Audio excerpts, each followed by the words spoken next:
19. 요셉이 동정녀의 남편으로 지명된다. 방장과 양탄자와 상감세공을 한 가구들로 잘 장식된 호화로운 방이 보인다.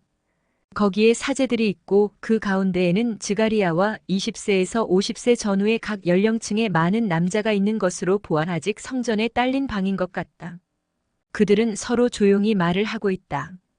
그러나 이야기에 활기가 넘친다. 그들은 걱정스러운 것 같은데 그 이유는 알 수 없다. 그들은 무슨 축제 때문에 온 것처럼 모두가 새 옷이나 손질을 잘한 명절 옷을 입고 있다. 많은 사람은 모자 노릇을 하는 터번을 벗었고 어떤 사람들은 아직 쓰고 있으며 특히 나이 많은 사람은 쓰고 있는데 젊은 사람들은 머리를 드러내고 있다. 짙은 금발도 있고 갈색도 있으며 어떤 머리는 매우 검은데 한 사람은 구릿빛 도는 붉은색 머리다. 대부분의 머리는 짧지만 긴 머리도 있고 어깨까지 내려오는 머리도 있다. 그들이 호기심을 가지고 서로 살펴보는 것으로 보아 서로 알지 못하는 사이인 모양이다. 그러나 한 가지 생각에만 골몰하고 있는 것을 깨달을 수 있으므로 그들은 친척들인 것 같다. 한 구석에 요셉이 보인다. 그는 한 건강한 노인과 이야기하고 있다. 요셉은 30세쯤 되어 보인다. 머리가 짧고 숱이 꽤 많고 턱수염과 콧수염과 마찬가지로 밤색을 띤 갈색을 한 미남자이다. 그 턱수염과 콧수염은 아름다운 턱을 덮어가리고 뺨을 향하여 올라가는데 뺨은 갈색 머리를 가진 다른 사람들처럼 올리브색이 돌지 않고 젓갈색이다. 눈은 어두운 빛깔인데 착하고 그윽하고 대단히 근엄하며 조금 쓸쓸하다고 할 수 있을 정도이다. 그러나 그가 지금처럼 웃을 때에는 그 눈들이 기쁨과 젊음을 나타낸다. 그의 옷 전체가 엷은 밤색인데 수수하지만 매우 단정한 옷차림이다. 젊은 레위파 신관들 한때가 들어온다. 그들은 문과 벽 가까이에 있는 길고 좁은 탁자 사이에 늘어선다. 벽 한가운데에는 문이 있고 그 문은 열린 채로 있다. 다만 휘장이 바닥에서 20cm 되는 데까지 드리워져 있어 출입구가 가려져 있다. 모두의 호기심이 날카로워지고 한 손으로 휘장이 열려 위에 꽃이 핀 나뭇가지 하나가 소중히 놓여있는 마른 나뭇가지 한 단을 아는 레위파의 신관이 통과하자 호기심은 한층 더 날카로워진다. 꽃들은 약간의 분홍색이 섞였을까 말까 할 정도의 흰 꽃잎으로 된 가벼운 꽃송이로서 그 분홍빛깔은 중앙 쪽에서 가벼운 꽃잎 끝쪽으로 퍼져가면서 점점 더 엷어진다. 레위파 신관은 그 많은 마른 가지들 가운데에서 기적적으로 꽃이 핀 그 가지를 상하게 하지 않으려고 매우 조심하면서 나뭇가지 단을 탁자에 내려놓는다. 소리 하나가 방 안에 터진다. 목들이 느려지고 시선들은 더 잘 보기 위하여 더 주의 깊게 된다. 즈가리야 자신도 탁자에 더 가까이 있는 사제들과 같이 되려고 애쓰지만 아무것도 보지 못한다. 요셉은 자기가 있는 구석에서 나뭇가지 단을 보는 둥 마는 둥 한다. 그리고 이야기 상대자가 무엇이라고 말하자 그는 그럴 리가 없다. 는 뜻의 몸짓을 하고는 웃는다. 휘장 뒤에서 나팔 소리가 들려온다. 아주 조용해지고 모두 질서정연하게 늘어서서 휘장 고리를 쭉 밀었기 때문에 이제는 환히 드러난 출입구 쪽으로 얼굴을 돌린다. 다른 나이 많은 사제들에 둘러싸여 대사제가 들어온다. 모두가 몸을 깊이 숙인다. 대사제는 탁자 곁으로 가서 선체로 말한다. 내 부름에 응하여 오신 다윗 가문의 남자 여러분 들으시오. 주께서 말씀하셨으니 주를 찬미합시다. 그분의 영광에서 빗줄기 하나가 봄의 햇살같이 내려와서 마른 가지에 생명을 주었습니다. 엔세니의 마지막 날인 지금 땅에 있는 아무 가지에도 꽃이 피지 않는데 비록 유다의 높은 지대에 내린 눈이 아직 사라지지 않았으나 이 가지는 기적적으로 꽃이 피었습니다. 이것이 시온과 베다니아 사이에 있는 오직 하나밖에 없는 흰 빛깔입니다. 하느님께서는 보호자라고는 오직 그분 하느님밖에 모시지 못한 다윗 가문의 동정녀의 아버지와 보호자가 되시면서 말씀하셨습니다. 성전과 그의 가문의 영광인 거룩한 아이, 그가 하느님의 말씀에 영원하신 분의 마음에 드는 남편의 이름을 그에게 알게 하실 만한 자격을 얻었습니다. 주께 매우 소중한 동정녀의 보호자가 되라고 그분께 선택받은 사람은 참으로 의인일 것입니다. 그러므로 그 동정녀를 잃는 우리의 슬픔이 가라앉고 우리는 그 아내가 되는 운명에 대하여 이제 걱정이 없어졌습니다. 하느님께서 지명하신 남자에게 우리는 하느님의 강복과 우리의 축복이 내리는 그 동정녀를 마음 놓고 맡깁니다. 남편의 이름은 갈릴레아의 나자렛에서 목수일을 하는 다윗 지파의 베들레헴 출신 야곱의 아들 요셉입니다. 요셉, 앞으로 나오시오. 대사제가 그대에게 명령하는 것이요. 대단히 웅성거린다. 머리들이 돌아가고 손과 눈들이 실망과 만족을 나타내는 손짓 눈짓을 한다. 특히 나이 많은 사람들 중에 자기들이 제비에 뽑히지 않은 것을 다행으로 생각하는 사람들이 있을 것이 틀림없다. 요셉은 얼굴이 새빨개져서 거북한 걸음으로 앞으로 나아간다. 그는 이제 탁자 앞에 와서 대사제에게 공손하게 인사하고 그 앞에 서 있다. 모두 와서 가지 위에 적혀있는 이름을 보시오. 각기 자기 자신의 나뭇가지를 집어 속임수가 없다는 것을 확인하시오. 사람들은 복종한다. 그들이 대사제가 소중히 들고 있는 가지를 쳐다보고 각자가 자기의 가지를 짚는다. 어떤 사람들은 그것을 꺾고 어떤 사람들은 그대로 가지고 있다. 모두가 요셉을 바라본다. 어떤 사람들은 말없이 쳐다보기만 하고 어떤 사람들은 축하를 한다. 모임이 시작될 때에 요셉이 같이 이야기하던 작은 노인이 그에게 말한다. 요셉, 내가 자네에게 말했지. 가장 자신 없다고 느끼는 사람이 시합에 이긴다고. 이제는 모두가 열을 지어 지나갔다. 대사제는 꽃핀 가지를 요셉에게 주고 나서 그의 어깨에 손을 얹고 말한다. 그대도 알다시피 하느님께서 그대에게 주시는 아내는 부자가 아니오. 그러나 그 처녀에게는 모든 덕이 있어. 항상 그에게 더 알맞은 사람이 되시오. 이스라엘에 그처럼 아름답고 깨끗한 꽃은 없어. 이제는 모두들 나가시오. 요셉은 남으시오. 그리고 신부의 친척인 즈가리야, 당신은 신부를 데려오시오. 대사제와 요셉을 빼고는 모두 나간다. 문에 다시 휘장을 들이운다. 요셉은 위험 있는 사제 곁에 겸손하게 서 있다. 잠시 침묵이 흐른 뒤에 대사제가 요셉에게 말한다. 마리아가 그대에게 자기가 한 서원을 말하기로 되어 있어. 그의 수줍음을 도와주시오. 그렇게도 착한 마리아에게 착하게 구시오. 제 온 힘을 기울여 그에게 봉사하겠습니다.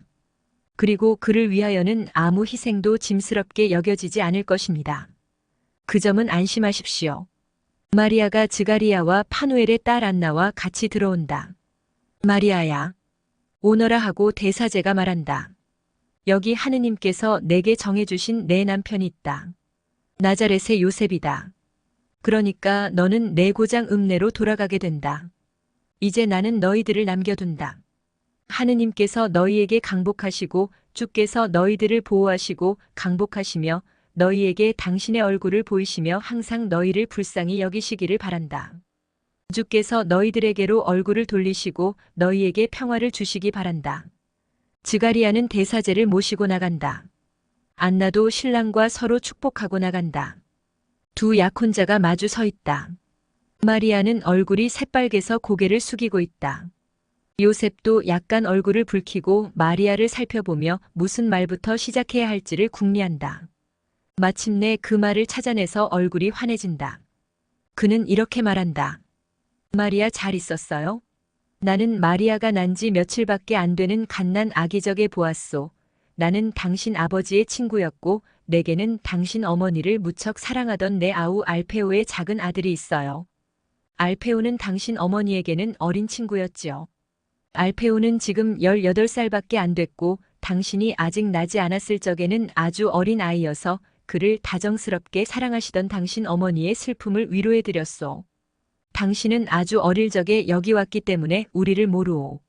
그러나 나자렛에서는 모든 사람이 당신을 많이 사랑하고 그 탄생이 아기를 못 가지는 여인을 다시 꽃피게 하신 주님의 기적이었던 요아킴의 어린 마리아의 말을 하고 있소. 그리고 나는 당신이 나던 날 저녁을 기억하고 있소다. 익은 농작물을 살린 거센 비와 벼락이 치면서도 야생 희일을 한 그루조차 부러뜨리지 않았고 사람들이 일찍이 본 것보다 더 크고 더 아름다운 무지개로 끝난 뇌우 때문에 모든 사람이 그날 저녁을 기억하고 있소.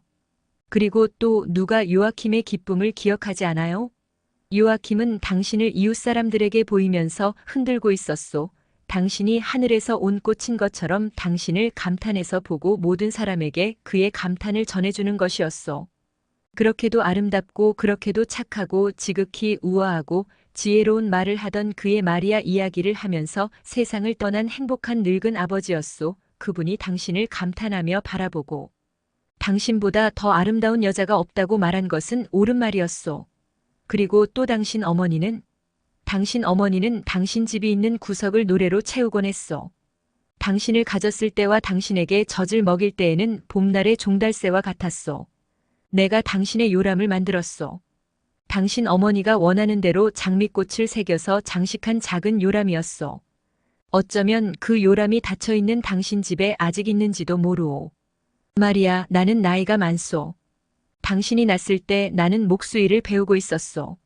벌써 일을 하고 있었지요. 내가 당신을 아내로 맞이하리라는 말을 누가 했겠소? 우리가 친하게 지내는 사이였기 때문에 당신 부모가 걱정을 덜하면서 돌아가셨을 것이요. 당신 아버지가 내 인생의 훌륭한 스승이었기 때문에 그분의 죽음을 진심으로 슬퍼하면서 내가 그분의 장사를 지냈소. 마리아는 요셉이 그에게 이렇게 말하는 것을 들으면서 점점 더 안심이 되어 얼굴을 천천히 쳐든다. 요셉이 요람 이야기를 할 때에 마리아는 살짝 미소를 지었고 요셉이 자기 아버지에 대하여 말할 때에는 그에게 손을 내밀고 말한다. 요셉 씨 고맙습니다. 수줍고 다정스러운 고맙다는 인사였다. 요셉은 그의 짧고 튼튼한 목수의 양손으로 자스민 향내가 나는 작은 손을 잡고 마리아를 안심시켜 마지 않는 애정을 가지고 손을 쓰다듬는다. 요셉은 아마 다른 말을 기다리는 모양이다. 그러나 마리아는 다시 입을 다문다. 그러자 요셉이 말을 잇는다. 알겠소? 집은 오솔길을 로마의 화물 운송차들을 위한 도로로 변형시키기 위해 집정관이 내린 명령으로 헐린 부분을 빼고는 그대로 있소. 그렇지만 밭들에서 남아있는 것은 왜냐하면 당신 아버지의 병환 때문에 당신 재산의 많은 부분이 희생되었기 때문이오. 아시겠소? 좀 소홀히 다루어져 있소. 3년째나 나무와 포도나무들이 정원사의 전지 가위를 못 보았고 땅은 황폐하고 단단해졌소. 그러나 당신이 아주 어렸을 적에 있던 나무들은 아직 거기에 있소. 그래서 만일 당신이 허락하면 내가 즉시 돌보겠소. 요셉 씨 고마워요. 그렇지만 그것 아니라도 당신의 일이 있는데 나는 하루의 처음 시간과 마지막 시간에 당신 정원 일을 하겠소. 요 사이는 해가 길어지요. 봄까지는 당신을 기쁘게 하기 위해 나는 모든 것이 정돈되기를 원하오. 보시오, 이것은 집에 닿아 있는 편도나무 가지요. 나는 이 가지를 꺾기를 원했소. 큰 구멍이 난 울타리로 사방에 들어갈 수가 있소. 하지만 그것을 다시 튼튼하고 빽빽하게 만들어 놓겠소. 나는 내가 선택될 경우를 생각해서 이 가지를 꺾고자 했소. 그렇지만 나는 나자렛 사람이기 때문에 그것을 바라지는 않았소. 내가 소집에 응한 것은 그 소집이 사제에게서 나온 것이기 때문이었지 결혼을 바래서가 아니었소. 그러니까 다시 나뭇가지 얘긴데 당신이 당신 집 정원의 꽃을 가지는 것을 기뻐하리라고 생각하고 꺾은 것이오. 마리아, 옛소. 이 가지와 함께 내 마음을 당신에게 주오. 내 마음은 이제까지는 주님만을 위해서 피었었는데 이제는 내 아내인 당신을 위해서 피오. 마리아는 가지를 받는다. 마리아는 감격하여 요셉을 더 안심하고 기뻐하는 태도로 쳐다본다. 마리아는 요셉을 믿을 수 있다고 느끼고 그 다음 나는 수도를 하는 사람이요 하고 그가 말하는 것을 듣고는 얼굴이 환해지며 용기를 낸다. 요셉 씨, 저도 온전히 하느님께 속해 있어요. 대사제님이 당신에게 그 말을 하셨는지 모르겠군요. 대사제님은 그저 당신이 착하고 순결하며 당신이 한 어떤 서원을 내게 알려줄 것이라고 하면서 당신에게 착하게 굴라고만 말씀하셨소.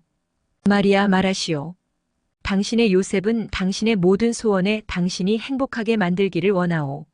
나는 당신을 육체적으로 사랑하지 않소. 나는 하느님께서 내게 주시는 거룩한 처녀인 당신을 내 정신에 따라 사랑하오. 나를 남편으로 생각하지 말고 아버지와 오빠로 생각하시오. 당신을 아버지에게 맡기듯 내게 맡기고 오빠를 신뢰하듯 나를 믿으시오. 저는 아주 어려서 저를 주님께 바쳤어요. 이스라엘에서는 이런 일을 하지 않는다는 것은 저도 알아요. 그렇지만 저는 메시아의 강림을 위해 제 동정을 사랑의 희생으로 요구하는 목소리를 들었어요. 이스라엘이 메시아를 기다리는 지가 정말 오래됐어요. 이를 위해서 어머니 되는 기쁨을 포기하는 것은 지나친 일이 아닙니다. 요셉은 마리아의 깊은 마음속을 읽으려고 하는 듯이 마리아를 뚫어지게 들여다보고 나서 아직 꽃핀 나뭇가지를 손가락 사이에 들고 있는 작은 두 손을 잡고 말한다. 나도 내 희생을 당신의 희생에 합치겠소. 그리고 우리의 순결로 영원하신 분께 하도 많은 사랑을, 너무나도 많은 사랑을 보여드려 하느님께서 구세주를 온 세상에 더 일찍 보내주시고 우리에게 구세주의 빛이 세상을 비추는 것을 보도록 허락하시게 합시다. 마리아 오시오. 주의 집 앞에 가서 우리가 천사들이 서로 사랑하는 것처럼 서로 사랑하겠다고 맹세합시다. 그런 다음 나는 나자렛으로 내려가서 당신의 모든 것을 준비하겠소. 당신이 더 좋다면 당신 집에, 당신이 원한다면 다른 곳에 준비하겠소. 제 집에요. 안쪽에 동굴이 하나 있었는데 지금도 있어요? 지금도 있기는 하오. 그러나 이제는 당신의 것이 아니오. 그러나 당신이 하루에 제일 더운 시간에 피해 들어갈 수 있을 조용하고 서늘한 동굴을 하나 만들어주겠소. 그 동굴을 전의 동굴만큼 크게 만들겠소. 그리고 당신과 동무할 사람을 누구를 원하는지 말하시오. 아무도 없어요. 저는 무섭지 않아요. 늘 저를 보러 오는 알페오의 어머니가 낮에는 저와 좀 같이 있어 줄 것입니다. 밤에는 저 혼자 있는 것이 더 좋아요. 아무 불행도 제게 올 수 없어요. 그리고 또 이제는 내가 거기 있고 언제 당신을 데리러 와야 하오? 요셉 씨가 원하는 때예요. 그러면 집이 잘 정리되는 대로 오겠소. 나는 아무것도 흐트러뜨리지 않겠소. 나는 당신이 당신 집을 어머니가 남겨놓으신 그대로 다시 보기를 원하오. 그렇지만 집이 아주 해가 잘 들고 매우 깨끗해서 음산한 것이 없이 당신을 맞아들이게 하고 싶소. 마리아 오시오. 지극히 높으신 분께 우리가 그분을 찬미한다고 말씀드립시다. 다른 것은 아무것도 보이지 않는다. 그러나 내 마음에는 마리아가 느끼는 안정감이 남아있다. 요셉 씨, 저도 온전히 하느님께 속해 있어요.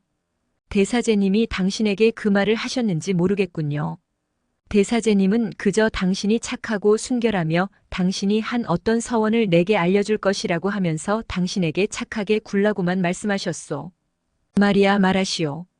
당신의 요셉은 당신의 모든 소원에 당신이 행복하게 만들기를 원하오. 저는 아주 어려서 저를 주님께 바쳤어요. 메시아의 강림을 위해 제 동정을 사랑의 희생으로 요구하는 목소리를 들었어요. 이스라엘이 메시아를 기다리는 지가 정말 오래됐어요. 이를 위해서 어머니 되는 기쁨을 포기하는 것은 지나친 일이 아닙니다. 나도 내 희생을 당신의 희생에 합치겠소. 그리고 우리의 순결로 영원하신 분께 하도 많은 사랑을, 너무나도 많은 사랑을 보여드려 하느님께서 구세주를 온 세상에 더 일찍 보내주시고 우리에게 구세주의 빛이 세상을 비추는 것을 보도록 허락하시게 합시다.